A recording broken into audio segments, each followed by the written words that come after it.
बिहार में जहरीली शराब से 40 से ज्यादा लोगों की जान जा चुकी है और नीतीश कुमार इस आपदा से निपटने के लिए जागरूकता अभियान वाला नारा दे रहे हैं। नीतीश अपने अधिकारियों से क्यों सवाल नहीं कर रहे कि कैसे प्रशासन की नाक के नीचे अवैध शराब का कारोबार खूब फल फूल रहा है बिहार में।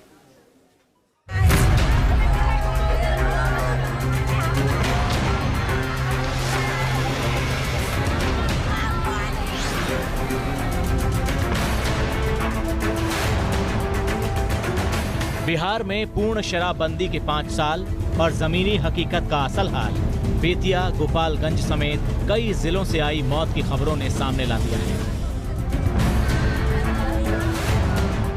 सवाल नीतीश सरकार पर है और खुद सरकार जहरीली शराब की इस आपदा का उपाय जागरूकता अभियान मान रही है। जहरीले शराब के बारे में कह देते हैं कि देख लीजिए कि क्या स्थिति है। हम बार बार कह देते हैं कि अगर गलत चीज को ग्रहण करिएगा तो ये नौबत आएगी। शायद सरकार ये मानती है कि लोगों को जागरूक करने भर से ही गांव-गांव तक फैले जहरीली शराब के जाल पर रोक लग जाएगी। ऐसे में सवाल है कि बिहार में 2016 में बना शराबबंदी कानून अब तक असरदार क्यों नहीं हो सका है। जिस शराबबंदी कानून के तहत सरकार ने 2 लाख से ज्यादा लोगों पर कार्रवाई की, उसका लोगों में डर क्यों नहीं है? क्या शराबबंदी की आड़ में जहरीली शराब के कारोबार ने बिहार में जोर पकड़ लिया है? और अगर ऐसा है तो प्रशासन इसे रोक पाने में नाकाम क्यों है? जहरीली शराब से मौत के मातम के बीच सरकार अपनी सफाई दे रही है।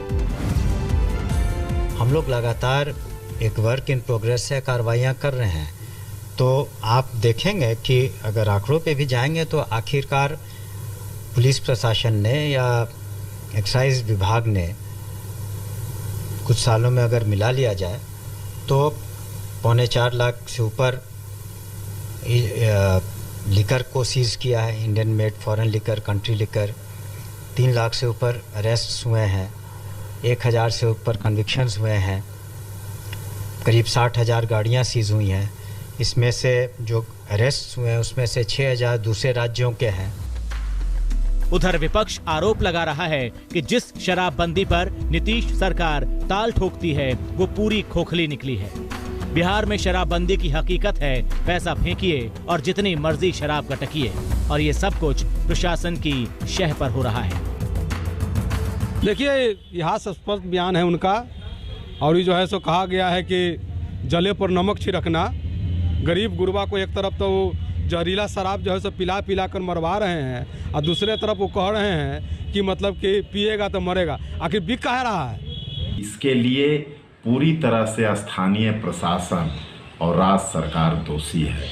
बिहार में पूर्ण शराबबंदी होने के बावजूद भी गांव में, मोहल्ले में, गली में जगह जगह पर चोरी चुपके शराब बनाई जा रही है। दूसरे राज्यों से शराब ला करके दुगने और चौगुने मूल्य में बेचे जा रहे हैं।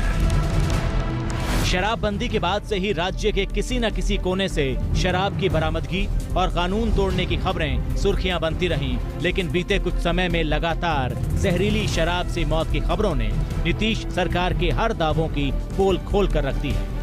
हालात ये हैं कि जहरीली शराब से मौत के बाद अब विपक्ष नीतीश के इस्तीफे तक की मांग कर रहा है। स्मगलिंग हो रही है, एक पूरा फलता फूलता व्यापार चल रहा है जिसको राजनीतिक प्राश्रय भी मिला हुआ है, जिसके तहत राज्यों से नकली शराब आती है, जहरीली शराब आती है और लोग इस तरह से मारे जाते हैं। किसी भी ऐसे मुख्यमंत्री को जिसमें लेश मात्र भी शर्म बाकी हो, उसको इस्तीफा दे देना चाहिए। देखिए, बिहार में शराबबंदी है, सख्ती से लागू है, और जो लोग इस हरकत में जिम्मेदार होंगे जहरीली शराब भेजने में या अवैध रूप से वहां पहुंचाने में, उन पर हमारी सरकार कार्रवाई करेगी। हम दोषियों को बख्शेंगे नहीं। ये एक दुर्घटना है, इस पर जरूर संज्ञान लेकर सरकार सख्त कार्रवाई करेगी। इस तरह का ऐलान बिहार सरकार ने किया है। 2015 के विधानसभा चुनाव से पहले नीतीश कुमार ने शराबबंदी का वादा किया। चुनाव में नीतीश विजयी हुए और सत्ता में लौटते ही राज्य में शराबबंदी की घोषणा कर दी, और इसके पीछे सबसे बड़ी वजह महिलाओं से किया गया वादा बताया। हम लोग तो बार बार कह रहे हैं, शराबबंदी जिसको लागू किया गया 16 से, और 15 में महिलाओं की जो मांग थी, हम लोगों ने वचन दिया, लागू किया, सर्वसम्मति से पारित हुआ। अब बिहार में शराबबंदी कानून तो लागू है, लेकिन सरकार की ढील और प्रशासन की लापरवाही से यह कानून बेअसर नजर आ रहा है और प्रदेश की जनता बेबस। ब्यूरो रिपोर्ट, आज तक।